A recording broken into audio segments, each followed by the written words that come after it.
Mama hairaga mama Nongmei hairaga tumgibado adudunagi amuhana mama ko bataba phangidre gaurasu kumgidrabane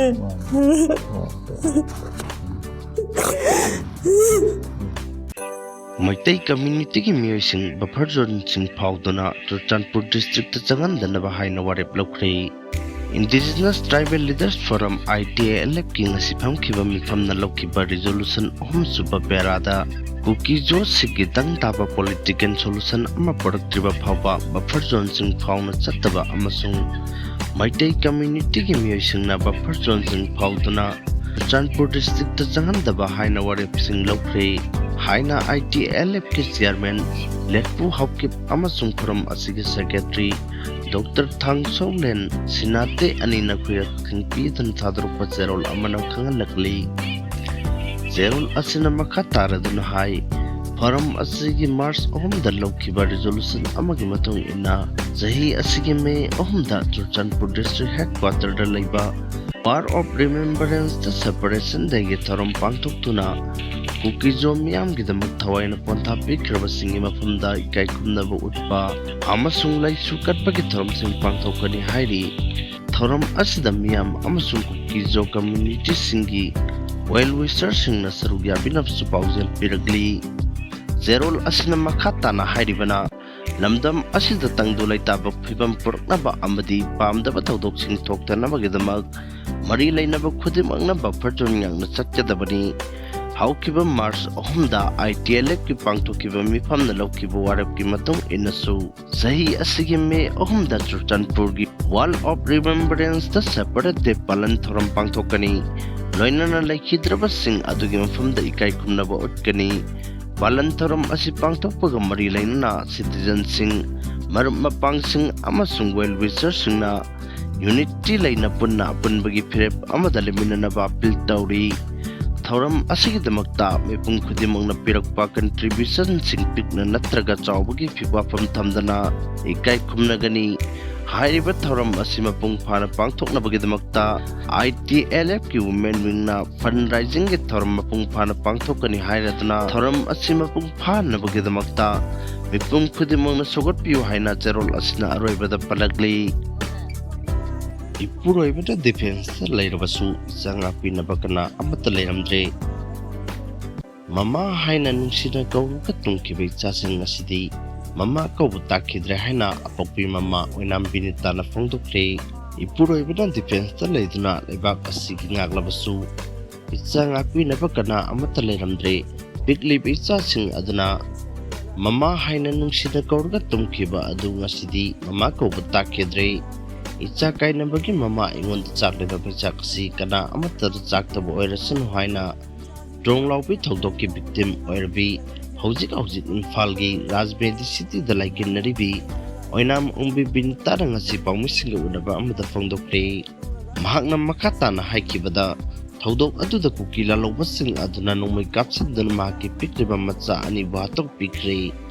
aduga mahakso hojik laikinaribani Kukina kapsilagriba bom adu pokhaibada mahaki hakchangi mafam mangada bom machena pandana sokhibani mahaki mapuroibana defense ta leiduna leibak asigi miyam ngak senbada thaudang lauriba adugumna security force na makoibu ngakpi senbigani khanna yumda tumningaida kukila lobasing aduna bom kapsindana machasing adu hatok pikhibani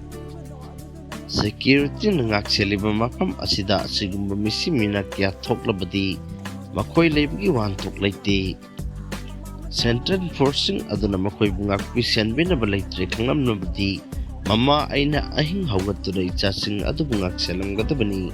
Maduna ichasing adu sisu siram loi Ichasing aduna mama haina nungsina kaurga tumkiba adu ngasidi Mama haiba takhidre Thaudok adugi justice fangdriba phawbada mahaki thawna halloi Ichasing adu ima lebak kidamak thawai thakibani Mihat asigi matangda miyamna lawrukpa firep aduna aroiba oigani Kuki kulai paibasing aduna security force na lairiba mafam adu lalaga laklaga yumda tumduna lairingayda attack adu chathakibani Attack adu da chenaribasing asi phawbalengaki maikaidagi operation chathaduna maral leiba Meiteising adu fadana jarakpibasu ude Taudok adugi matangda chap chaba action amata lokatpa laite security force na nithingak seli haidana yumda patharaga leiribani yumda leiraba phawda misi mina nangliba asinadi aikoi kaida delayu haibano taudok adu yamna pende haina thamoi sokna phangdokhi panba yabadi kokila lobo singna bom kapsinduna laikhidraba OINAM BINITA-gi Iton tonbi machanupi adu chagumba nangnaba pokumba pasu thaudok thokpa numit April 3 kinunganba April 9 da Guwahati tamna tholakba imphanda lakibani laibak thiba thaudok adudagi angang asigi apokpa mama hujiksu tuphak tupai chandana wana khanglibani Mama hairaga mama nungsi hairaga tumgibado adudunagi amuga nay mama ko bataba phangidre gaurasu kumgidrabane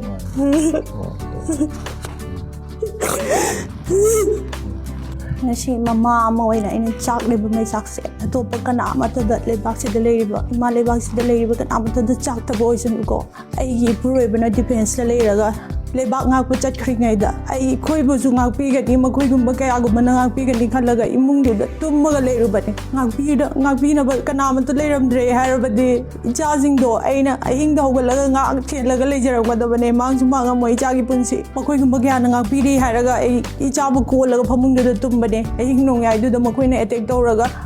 security gi force kangbu gi mayam lai lai na ma khoi lan thu oga la aga akhoi gi yum du da attack do bu do kari mata da phaba sungam hode icha gi thawai mang gi bado ma khoi ngasi bo su coming operation tawraga mi hat pa dandi bi ba uji action do ba kari mata ude mama ai di icha jing icha hat pa mi hat pa do dandi bi dri ba de thona han ma lai ra ai gi cha jing do kari chu khang ja dri ba ne ai du da mama ai na ko laga tum jari ngai du da Mama hairaga mama nungsi hairaga tumgibado adudunagi amuga nay mama ko bataba phangidre aingonda thoriba tawdokse sumna mama amatagi mathai chakpa cha iba mai chanse kana amata phangdaba oisanu ko aduga sarkar gi maikai dagi ngasi bogode action amata lokhatpidaba akhoi bungasi kadai wada leyo habano security force na koi bunga piri hai do nei yum da pothabam ne haraga leiriba mafam do bauta koi leiba kire hauji koi gadai da leyo hai bano ga leisalaga leiruse khamdre ke am koi na koi santi phangba bi da leigi doino kiraga chen gi doino koi je ke am koi na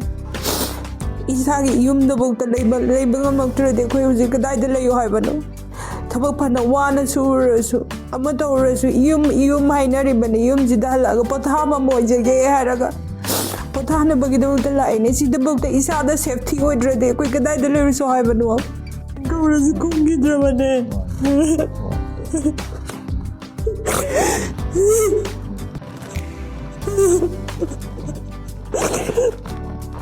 bema do mabukta ga leisabane ina bema kaula Ngali na kanne kapnaba wajugana male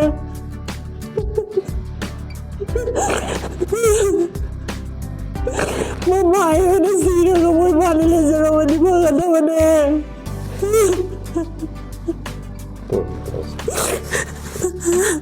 Ajubu Zani magto imale bagda mo mathai thagra bane makoi bu mi hat pa dandi phangri bo mama ai tam na loye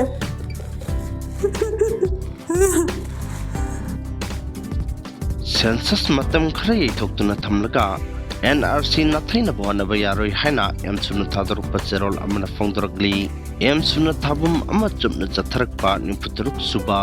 realization mankamari laina na realization to save the indigenous people of Manipur haiba hiram asida pangthokduna lakliba thoramgi manung chana ngasi kha Manipur college kakchingda state level essay competition ama pangthokre influx of foreigner in Manipur, its impact and the way out haiba topic the pangthok ke competition other the punna mahiroi chamnga rom thrugya haina Amsogi Information and Publicity Secretary Seto Reng Nayer Komna Thador Pazerol Amana Hairi Zerol Asna Makatana Hairibana Manipur NRC Chanahalu Mitup Khadu Haina Lord Patikilang na census asimatam khare toklaga thamduna nathaina bohana basia bangam loi lengang na chahi manga oirbasu tara oirbasu census ꯆꯩꯊꯣꯛꯇꯨꯅ ꯊꯝꯂꯕꯁꯨ ꯑꯊꯨꯕꯗ NRC ꯆꯠꯅꯍꯟꯗ꯭ꯔꯕ ꯑꯃꯗꯤ ꯃꯤꯇꯣꯞ ꯈꯟꯗꯣꯛꯇꯨꯅ ꯃꯔꯝꯗ ꯍꯜꯍꯟꯕꯒꯤ ꯊꯕꯛ ꯄꯥꯏꯈꯠꯇ꯭ꯔꯒꯗꯤ ꯃꯤꯌꯥꯝꯒꯤ ꯑꯆꯧꯕ ꯏꯍꯧ ꯂꯥꯛꯀꯅꯤ ꯍꯥꯏꯕꯁꯤ ꯈꯪꯐꯝ ꯊꯣꯛꯏ꯫ ꯂꯩꯉꯥꯛꯅ ꯉꯥꯏꯍꯥꯛꯀꯤ ꯌꯥꯅꯕ ꯊꯧꯑꯣꯡ ꯆꯠꯊꯔꯤꯕꯁꯤ ꯇꯧꯗꯕ ꯆꯨꯝꯒꯅꯤ꯫ ꯃꯤꯌꯥꯝꯒꯤ ꯊꯃꯣꯏꯗ ꯄꯦꯟꯗꯕ ꯀꯌꯥ ꯂꯩꯔꯤꯕꯁꯤ ꯃꯄꯥꯟ ꯊꯣꯛꯂꯛꯇꯨꯅ ꯏꯔꯥꯡ ꯊꯣꯛꯂꯛꯅꯕꯁꯤ ꯂꯣꯏꯗꯕꯅꯤ꯫ ꯃꯤꯌꯥꯝꯅꯁꯨ ꯂꯩꯉꯥꯛꯀꯤ ꯊꯧꯑꯣꯡꯁꯤꯡ ꯑꯗꯨꯗ ꯆꯞ ꯆꯥꯅ ꯊꯕꯛ ꯄꯥꯡꯊꯣꯛꯅꯕ ꯑꯩꯈꯣꯏ ꯄꯨꯟꯅ ꯃꯤꯀꯞ ꯊꯣꯛꯃꯤꯟꯅꯁꯤ ꯍꯥꯏꯈꯤ꯫ ꯂꯩꯉꯥꯛꯅ ꯃꯤꯌꯥꯝꯒꯤ ꯏꯍꯧ ꯅꯥꯊꯩꯅꯕ ꯍꯣꯠꯅꯗꯨꯅ ꯂꯩꯔꯒ ꯃꯅꯤꯄꯨꯔ ꯀꯥꯏꯕ ꯌꯥꯔꯣꯏ ꯍꯥꯏꯅ ꯔꯦꯂꯤ ꯆꯣꯡꯂꯤꯕ ꯂꯨꯆꯤꯡꯕꯁꯤꯡ ꯐꯥꯅꯕ ꯍꯣꯠꯅꯗꯨꯅ ꯂꯩꯔꯦ ꯍꯥꯏꯅ ꯖꯤꯇꯦꯟꯗ꯭ꯔ ꯅꯤꯡꯉꯣꯝꯕꯅ ꯐꯣꯡꯗꯣꯛꯈ꯭ꯔꯦ꯫ ꯏꯝꯐꯥꯜ ꯏꯁꯀꯤ ꯀꯩꯔꯥꯎ ꯕꯤꯇ꯭ꯔꯗꯁꯨ ꯇ꯭ꯔꯣꯡꯂꯥꯎꯕꯤꯒꯤ ꯕꯣꯝ ꯑꯦꯇꯦꯛ ꯑꯃꯗꯤ CRPFꯅ ꯃꯤꯆꯝ 3 ꯄꯨꯟꯅ 5 ꯍꯥꯠꯈꯤꯕꯒꯤ ꯃꯥꯌꯣꯛꯇ ꯋꯥꯀꯠ ꯃꯤꯐꯝ ꯐꯝꯗꯨꯅ ꯈꯣꯡꯖꯪ ꯆꯪꯁꯤꯟꯈ꯭ꯔꯦ꯫ ꯂꯩꯕꯥꯛ ꯊꯨꯒꯥꯏꯅꯕ ꯍꯣꯠꯅꯔꯤꯕ ಮಿꯇꯣꯞꯁꯤꯡ ꯊꯦꯡꯅꯕꯒꯤ ꯃꯍꯨꯠꯇ ꯂꯩꯉꯥꯛꯅ ꯃꯤꯌꯥꯝꯒꯤ ꯏꯍꯧ ꯅꯥꯊꯩꯅꯕ ꯍꯣꯠꯅꯗꯨꯅ ꯂꯩꯕꯥꯛ ꯀꯥꯏꯕ ꯌꯥꯔꯣꯏ ꯍꯥꯏꯅ ꯆꯦꯜꯂꯤ ꯆꯣꯡꯂꯤꯕ ꯂꯨꯆꯤꯡꯕꯁꯤꯡꯕꯨ ꯐꯥꯅꯕ ꯍꯣꯠꯅꯗꯨꯅ ꯂꯩꯔꯦ꯫ ꯍꯦꯟꯖꯤꯜꯂꯛꯂꯕꯗꯤ ꯆꯞ ꯆꯥꯅ ꯊꯦꯡꯅꯒꯅꯤ ꯍꯥꯏꯅ ꯀꯣꯀꯣꯝꯕꯤꯒꯤ ꯑꯦꯗꯚꯥꯏꯖꯔ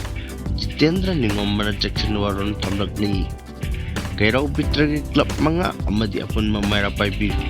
ꯂꯨꯞꯀꯤ ꯑꯄꯨꯟꯕ ꯑꯦꯄꯦꯛꯁ ꯕꯣꯗꯤ ꯑꯣꯏꯔꯤꯕ ꯅꯣꯡꯄꯣꯛ ꯅꯤꯡꯊꯧ ꯄꯥꯟꯊꯣꯏꯕꯤ ꯗꯤꯕꯦꯂꯞꯃꯦꯟ ꯀꯃꯤꯇꯤꯅ ꯁꯤꯟꯗꯨꯅ ꯀꯩꯔꯥꯎ ꯈꯨꯅꯧꯗ ꯆꯠꯊꯈꯤꯕ ꯋꯥꯀꯠ ꯃꯤꯐꯝ ꯑꯗꯨꯗ ꯁꯔꯨꯛ ꯌꯥꯈꯤꯕ ꯈꯨꯟꯖꯥꯁꯤꯡꯅ ꯇ꯭ꯔꯣꯡꯂꯥꯎꯕꯤ ꯕꯣꯝ ꯑꯦꯇꯦꯛ ꯑꯃꯗꯤ CRPFꯀꯤ ꯃꯤꯍꯥꯠꯀꯤ ꯑꯆꯨꯝꯕ ꯋꯥꯌꯦꯜ ꯐꯪꯍꯜꯂꯨ, prime minister down down, home minister down down, ꯃꯤꯆꯝ ꯃꯤꯌꯥꯝꯒꯤ ꯄꯨꯟꯁꯤ ꯉꯥꯛꯄ ꯉꯝꯗꯕ ꯆꯤꯐ ꯃꯤꯅꯤꯁꯇꯔ ꯑꯃꯗꯤ ꯍꯣꯝ ꯃꯤꯅꯤꯁꯇꯔ ꯐꯝ ꯊꯥꯗꯣꯛꯎ ꯍꯥꯏꯅ ꯄꯦꯟꯗꯕ ꯈꯣꯜꯂꯥꯎꯁꯤꯡ ꯂꯥꯎꯈꯤ꯫ ꯋꯥꯀꯠ ꯃꯤꯐꯝ ꯑꯁꯤꯗ ꯁꯔꯨꯛ ꯌꯥꯈꯤꯕ ꯀꯣꯀꯣꯃꯤꯒꯤ ꯑꯦꯗꯚꯥꯏꯖꯔ ꯖꯤꯇꯦꯟꯗ꯭ꯔ ꯅꯤꯡꯉꯣꯝꯕꯅ ꯍꯥꯏꯈꯤꯕꯗ ꯃꯅꯤꯄꯨꯔꯒꯤ ꯍꯧꯖꯤꯛ ꯑꯣꯏꯔꯤꯕ ꯐꯤꯕꯝ ꯃꯤꯌꯥꯟ ꯆꯥꯠꯁꯤꯡꯅ ꯃꯔꯝ ꯑꯣꯏꯔꯒ ꯊꯣꯛꯍꯟꯕꯅꯤ ꯍꯥꯏꯅ ꯃꯈꯥ ꯇꯥꯈꯤ꯫